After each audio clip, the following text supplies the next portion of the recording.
Trav, a lot being made of kind of a slow start statistically for you. What do you make of it, and what how do you try to get out of that? We're always constantly working to get better here, and that's always been my focus. I think this year stats may say something different, but at the same time you still see the same person inside this building, and that's all I care about. I'm my own worst critic. Everything outside of this building is just noise, respectively, guys.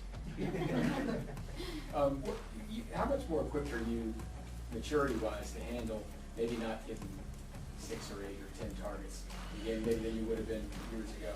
Yeah, I think I'm fortunate I've had the success in the past, and I realize that the ball can't always go to one person. It can't always get in my hands, but at the same time, I got all the trust in 1-5 to make the right decision, and he's been making great decisions.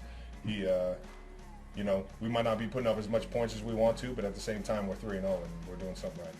Travis, what tells you that it's going to improve in that area, not just for you, but for the team in general? What do you see in the I see the work throughout the week. I see the attention to detail, how hard guys are flying around trying to get things right, trying to make things perfect. And on top of that, the schemes keep getting better and better, and I think that everything just kind of stacks on top of each other. Both all the coaches and the players, everybody together is just they have the goal in mind to keep getting better throughout this year and throughout the season, and that's the mentality you got to have. You've been part of a lot of different teams. What's your favorite part early on here about this year's cast? I love the way Rasheed's been playing, man. He's fun to play with, and he's one of my favorite guys in the building. We put more trust in Noah Gray to go out there and do the things that he can do, and he's just such a well-rounded player. I'm happy to see him get out there and have the success he's been having, and outside of that, 4-2. I think the emergence of guys stepping up to the plate and making plays for us and helping us win ball games. I think that's the most fun so far this year. Travis, you've got a lot of attention from defenses throughout your whole career. Does it feel different this year, or more what you've seen for several years now? Every single year is different. I think with the pieces that we have, teams are playing us a little bit different than they were last year. And they're playing Patrick different than they were last year. I think you're seeing teams early on play a little bit softer, making us drive an entire way down the field instead of just taking away those big shots. And I think Pat's doing a great job of getting the ball in everyone's hand. Just physically, do you feel the same? I'm ready to rock, baby. Travis, with what the offense went through last year, do you feel like that's kind of helped you guys navigate early on this year? I think there is that a bit of understanding of we're going to have to keep working, and we're not where we want to be, and knowing that we have the entire year to get there. Obviously we want to be the best we can right now. We want to win every single ball game we can, but at the same time, it's there's a sense of urgency throughout the week to get things right for the opponent that we're playing, and then on top of that, when we're watching the games in review, we're just nonstop trying to critique ourselves to get better. So We'll do our last word. Go ahead, Nate. Travis, you haven't gotten a lot of targets in the red zone yet this season, but you guys have been in the red zone a lot. So what would you like to see improved more when you guys do get there, considering teams are forcing you all to get into those situations? As long as we're scoring touchdowns in the red zone, that's all I care about. I'm trying to get that ball in that end zone, and I think that's the ultimate goal. And whoever's getting targeted, we just got to come up big. Blair? Patrick's about to make his 100th career start, and I don't think you played in his first. I think you Correct.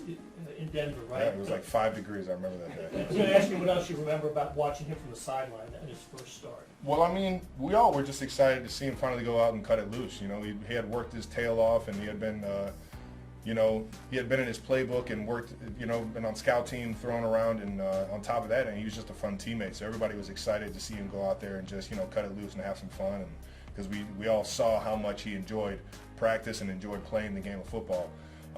But outside of just, the ability to see the field and be comfortable out there, he had a lot of energy, and I just remember it just felt like he took over the game. And I think that's what really gave the coaches confidence that he could play, at an extremely high level in this league. Todd? You got an old face back in the building. Last week when Kareem Hunt came back, he's going to be up this week.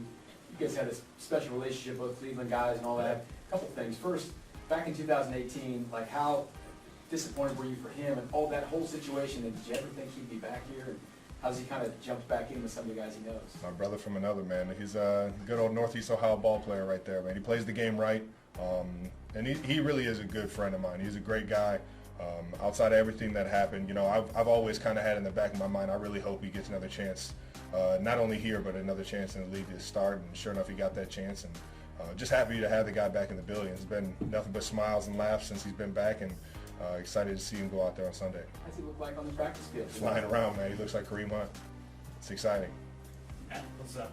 And in your room, you've got a new face and an old face. What are your first impressions of one, Peyton, and then two, what's it like having Jody back? Jody, yeah, another energy guy, man.